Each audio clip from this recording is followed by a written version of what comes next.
Welcome back to my channel. আমি poppy Sultana নিয়ে চলে এসেছি আরও নতুন একটা ব্লগ। তোমরা ভিডিওটা কেউ স্কিপ না করে পুরোটা দেখো প্লিজ। আর তোমরা আমার চ্যানেলে যারা নতুন তারা আমার চ্যানেলটাকে একটু সাবস্ক্রাইব করে দিও, আমার পাশে থেকো আর আমাকে অনেক অনেক ভালোবাসা দিও। একটা ঘরের বউর ভিডিও বানানো মানে প্রচুর বাধার সম্মুখীন হতে হয়। তোমাদের দোয়ায় আমি যেন সব বাধা পেরিয়ে উঠতে পারি। সকাল সকাল উঠে চিয়া সিড দিয়েই শুরু করলাম আর দুজনে 2 গ্লাস চিয়া সিড খেয়ে নিলাম। প্রথমে ওয়াকিং করে তারপরে খেলাম। হ্যালো ফ্রেন্ডস, আসসালামু আলাইকুম। সকাল সকাল উঠে গেছি আর উঠেই আজ বানাবো লুচি আর ঘুগনি। এখানে লুচি তৈয়ারি চলছে। আমি ময়দাটাকে মেখে 1 ঘন্টা রেখে দিয়েছিলাম। লেচি কেটে নেওয়া হচ্ছে আর এদিকে আমি ঘুগনিটা বানিয়ে নিচ্ছি। ঘুগনি আমার ফুটছে, মানে প্রায় রেডি হয়ে গেছে। আর এদিকে আমি তেল বসিয়ে দিয়েছি, তেলটা গরম হয়ে গেলে লুচিটা ছেড়ে দেব। আর এই দেখো, ঘুগনিটা একটু পাতলাই রাখবো কারণ ঝোল ঝোল হলে বেশ ভালোই লাগবে। আর এটাকে গাঢ় করার দরকার নেই। তো ঘুগনি আমার রেডি। এই দেখো লুচি বেলা হয়ে গেছে আর কড়াইয়ে ছেড়ে দিয়েছি। দেখো লুচিটা কেমন ফোলে। লুচি না, এটা ভাটুরে বানাচ্ছি, কিন্তু ছোলার সাথে ভাটুরে না, আজ মটরের সাথে ভাটুরে, ঘুগনির সাথে। এই দেখো লুচিটা কেমন ফুলেছে, কেমন ফুলকো ফুলকো লুচি। আর এদিকে আমার বর বেলছে, এই দেখো, তাকাও।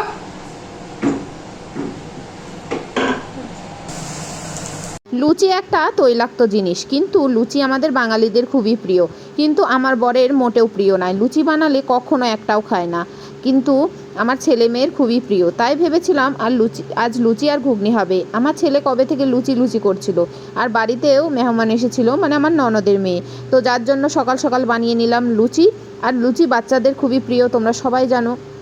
তো ওরা লুচি পেয়ে খুবই খুশি হয়েছিল। আর প্রত্যেকটা লুচি ঠিক না ভাটুরে বানাচ্ছিল, খুব পাতলা পাতলা করে, এতটাই ফুল ছিল তোমাদের কি বলবো, তোমরা দেখতেই পাচ্ছ। আর লুচি ভাজতে গিয়ে লুচি ফুললে খুব ভালো লাগে দেখতে, আর না ফুললে মনটা খারাপ হয়ে যায়। মটর খাবে? তো আমার বর্মশাই বেলে দিচ্ছিল, আমি মানে ভেজে নিচ্ছিলাম। তো বললো একা করতে হবে না, যদিও আমি বেলা ভাজা দুটোই একসাথে করে নিতে পারি। তো বললো না না, একা করতে হবে না, আমি একটু হেল্প করছি। ঠিক আছে। তো দুজন মিলে একসাথে ব্রেকফাস্টটা বানিয়ে নিলাম। যদিও ব্রেকফাস্টের লুচি আজ আমি খাবো না বা আমার বর কেউই খাবে না, বাচ্চাদের জন্য অনলি। আর গ্রামে শ্বশুরমশাইয়ের জন্য একটু নিয়ে যাব, গ্রামে যাওয়ার ছিল তাই জন্য। তো দেখো দুজনে মিলে লুচি বানাচ্ছি আর তরকারি তো ফুটছিল, আগেই রেডি হয়ে গেছে। তরকারিটা অফ করে রেখে দিয়েছি ঠান্ডা করার জন্য। তো আমার ছেলে মেয়ে সব টেবিলে বসে গেছে। এদিকে ভাজা কমপ্লিট হয়ে গেলেই ওদের দিয়ে দেবো। ছেলেকে যদিও আগে একটা দিয়ে দিয়েছিলাম। আর লুচি আমাদের ঈদের সময় খুবই একটা জনপ্রিয় খাবার। ঈদের সময় লুচি বিরিয়ানি এগুলো তো হবেই বলো, আর সামনে বকরিদ আসছে, তখনও হবে। যাই হোক, টেবিলে বসে গেছে ছেলে মেয়ে, ওদের দিয়ে দিয়েছি গরম গরম লুচি। ছেলের একটা শেষ করে নিয়েছে লুচি, আর এটা দ্বিতীয় নম্বর চলছে ওর। তো এটার হাফই খেয়েছিল, ও কিন্তু বেশি খেতে পারেনি। দেখো, ও সকালবেলা উঠে কিন্তু ও কিছুই খায়নি, সোজাও ব্রেকফাস্ট খেয়ে নিচ্ছে। আর এদিকে আমার কাজকর্ম কমপ্লিট করে আমি ঝাড়ু লাগিয়ে দিচ্ছি ঘরে। তো প্রথমে ব্রেকফাস্টটা বানিয়ে নিয়েছিলাম, তারপরে ঘর ঝাড়া মোছার কাজ করব। দেখো আমি ঝাড় দিয়ে নিচ্ছি ভালো করে। যাই হোক, ঝাড় দিয়ে তো দেরি হয়, কিন্তু মোছাটা আমার ননদ এসে মুছে দিয়ে যায়, কারণ আমি অপারেশনের পর খুব একটা মুছতে পারি না। তোমাদের দাদাভাই কখনো কখনো মোছে, সিঁড়িগুলো মোছে না, উনি করে, যথেষ্ট করে। যাই হোক আর কি। তো দেখো ঘরটার ঝাড় দিয়ে নিচ্ছি। আর এত রোদ গরম তোমাদের কি বলবো। তোমাদের মানে ওখানে কত টেম্পারেচার এখন চলছে তোমরা অবশ্যই জানিও। যাই হোক, ওয়েস্ট বেঙ্গলে তো মনে হয় 46-47 ডিগ্রি চলছে। আর আমরা ফোন করেছিলাম পাঞ্জাবে, তো এখন প্রায় 50-এর উপর ছাড়িয়ে গেছে। যাই হোক, আমার ছেলে এদিকে খেলা করছে, দেখো খেলাপাতি নিয়ে ও খেলছে। আর ও স্নান ধান আগেই হয়ে গেছিলো। তো আমি বলছিলাম বাবু দেখো ভিডিও নিচ্ছি, তো দেখো কিরম লজ্জা পাচ্ছিল, তো আর হাসছিল। আর ওর কাজই হলো জেসিপি, ট্রেন, গাড়ি এইসব নিয়ে খেলা টেলা করা। আর সেদিন যেহেতু লাইট ছিল না, তো ঘরের মধ্যে অতটা আলো ছিল না, তো আমার বর বাইকটা একটু লেটেই বের করেছিল। দেখো বের করে নিচ্ছে বাইকটা। এই বাইক মানে আমাদের স্কুটিটা উঁচু থেকে, মানে উঁচুতে তোলাতে হয় ঘরে ওঠানোর সময়, যার জন্য আমি কোনো দিনই নামাতে পারি না। আমি চেষ্টা করলেও হয়তো পারবো না। তো আমার বর বলছিল আজ তুমি নামাও চাবি দিয়ে, আমি বললাম আমি পারবো না। আমার মেয়েকে বলছিল তুমি নামাও, ও বললেও পারবে না। যাই হোক, স্কুটি বার করতে দেখলেই আমার ছেলে কিন্তু হাজির হয়ে যাবে চড়ার জন্য। আমার বর করছে রান্না, আমি তোমাদের দেখাচ্ছি কি রান্না হচ্ছে আজ। আজ রান্না হচ্ছে চিকেন, আর তার সাথে মুরগির পা। তোমরা কে কে খেতে ভালোবাসো কমেন্টে জানিও। আর এদিকে হচ্ছে পুঁই শাকের তরকারি। পুঁই শাকের তরকারি আমাদের প্রতিদিনই প্রায় হয়ে থাকে, তো আজকের রান্নাটা আমার বরই করেছে। আর এটা আমাদের দুপুরে রান্না চলছিল। স্নান দান হয়ে গেছে আর ভাত নিয়ে বসে পড়েছি পুঁই শাকের তরকারি দিয়ে, দেখো। আর এদিকে আছে মাংস রান্না, যে মাংসটা আমার বড় রান্না করেছিল। এখন বাজে বিকেল 5টা, তখনও পুরোপুরি রোদ পড়েনি। আর আমরা যাচ্ছি মাসি শাশুড়ির বাড়ি, তো কিছু ফলমূল নিয়ে নিলাম, কারণ একটু অসুস্থ আছে, তাই দেখতে যাচ্ছিলাম দুজনে। তো দেখো স্কুল করে আমরা যাচ্ছি। আর আমার কর্মচারী বেশ খুশিতে আছে, বলছে এক গান শোনাতে শোনাতে নিয়ে যাবো, তো নিজে নিজেই গান শোনাতে যাবে।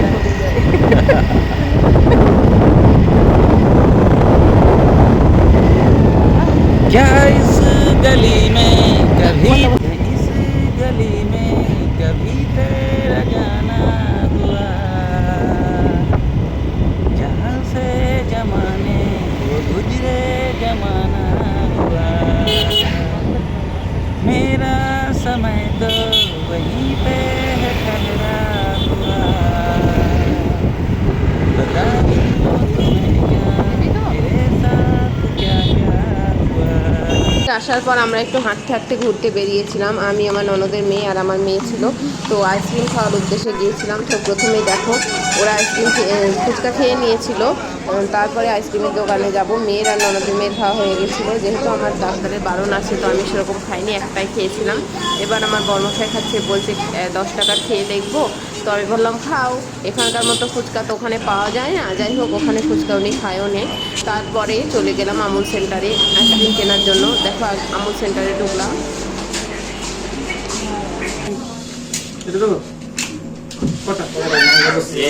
তিনটে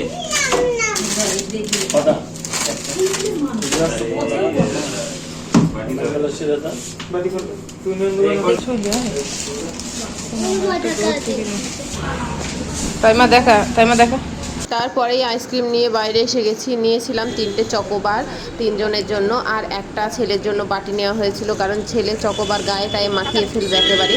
আর চকোবারের এই চকলেট মানে ভেতরে যে চকলেটটা থাকে না, আমার খুব ভালো লাগে চকলেটের চকোবারটা।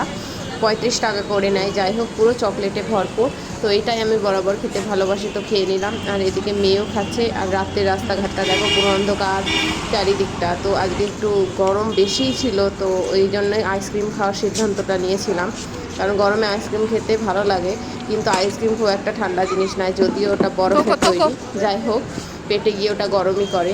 তো দেখো, তারপরে আমরা এখন বেরিয়েছি ঘুরতে। আর রাতে রাস্তাঘাটটা দেখো পুরো অন্ধকার। এই একটা মিষ্টির দোকান, আর আমরা হেঁটে হেঁটে এখন যাচ্ছি। আর আজ আমরা হাঁটতে হাঁটতে এসেছি। আমার বড়বাবু আগেই চলে গেছে বাইক নিয়ে ছেলেকে নিয়ে। দেখো আমরা সবাই মিলে যাচ্ছি। আজ বানাচ্ছি মটন টিকিয়া, রেসিপিটা করে দিয়ে দেব। তো এখানে মিক্সারটা রেডি করে নিয়েছি। আর কড়াইয়ে দেখো আমি 6টা ছেড়ে দিয়েছি। আর এদিকে আমি এক এক করে হাতের মধ্যে শেপগুলো দিয়ে প্লেটের মধ্যে রেডি করে রাখছি, তাহলে ফটাফট হয়ে যাবে। এখন গরম গরম সার্ভ করব। আমার বড়মশাই অপেক্ষা করছে যে কখন হবে। যেহেতু উনি বাইরের কোনো জিনিস খায় না, বিশেষ করে তেলে ভাজা তো খাই না, বলে দোকানের তেল অনেক দিনকার বাসি এবং পচা তেল হয়, ওতে পোকামাকড় থাকে। তো যার জন্য বাড়িতেই আমাকে সব সময় বানিয়ে দিতে হয়। তো যখন যেটা মন হয় আমি সেটা বানিয়ে দিই। আমি নিয়ে বসে গেছি তরমুজ, এখন তরমুজটা কাটবো। এরকম করে কাটবো না এরকম করে কাটছি। গরমে তরমুজ খেতে কার না ভালো লাগে, আর আমি তো তরমুজ খুবই ভালোবাসি। তরমুজ আমার খুবই ফেভারিট একটা ফল। তো ওয়াও, কি লাল, টেস্টি, দারুণ, সুস্বাদু, অসাধারণ। থেকে আসার পর মটন টিকিয়া বানাচ্ছি। ওদিকে আমার মটন টিকিয়া রেডি হচ্ছে কড়াইয়ে। আর এদিকে আমি গরম বেশি পড়ছিল, তাই ঠান্ডা ঠান্ডা ফ্রিজ থেকে তরমুজ বার করে খেতে শুরু করে দিয়েছি। কাটার সাথে সাথে আমি খেতে লেগে গেছি। আর ওই ঘরে ওরা সব অপেক্ষা করছে খাওয়ার জন্য। যাই হোক, তারপরে আমার তরমুজ কাটা কমপ্লিট হল। Thank you for watching friends. Ready হয়ে গেছে মটন পকোড়া, মটন টিকিয়া। এই দেখো রেডি হয়ে গেছে। সাথে নিয়ে নিয়েছি কাসুন্দি, আর খেতে বসে গেছি। এখন এটা খাবো, তারপরে রাত্রিবেলা ডিনার হবে। এখন বাজে রাত 9টা হবে না, 9টা 35। এখন খেয়ে নেওয়া যাক। বেশ বন্ধুরা,